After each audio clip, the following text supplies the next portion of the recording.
Ever park illegally? That usually means a ticket or a tow. But now some lot owners are switching to something called the sticker of shame. Joe Frankenhoff is mad because this green sticker is plastered right on the driver's side window where your vision is, where you can't see.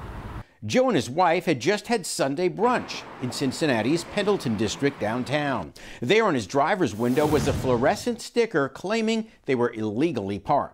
They stick this non-removable sticker right in your line of sight where you can't drive the car safely. What made him furious is that he says they had indeed paid to park, but they didn't realize they also needed to place the little ticket on their dashboard. They should have a sign that says, "Put the receipt on the dash." But only the ticket says that, not the big signboard. And Joe realizes it could have been a lot worse. At some lots, if they think you haven't paid at the kiosk, they'll put a boot on your car or they'll tow your car, which is a lot more serious. A spokesman for the company that owns the lot, Broadway Parking, told me they're doing this as a courtesy to illegal parkers, saying a $100 towing fee helps no one.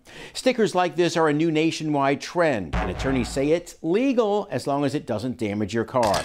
But a warning, you can't peel it until you get home. So it took me about 15 or 20 minutes of scraping and soaking and scraping and soaking. And that's why it's called the sticker of shame. While this is frustrating, it sure beats a ticket or a tow. So follow those rules carefully so you don't waste your money. I'm John Matteries, WCPO 9 News.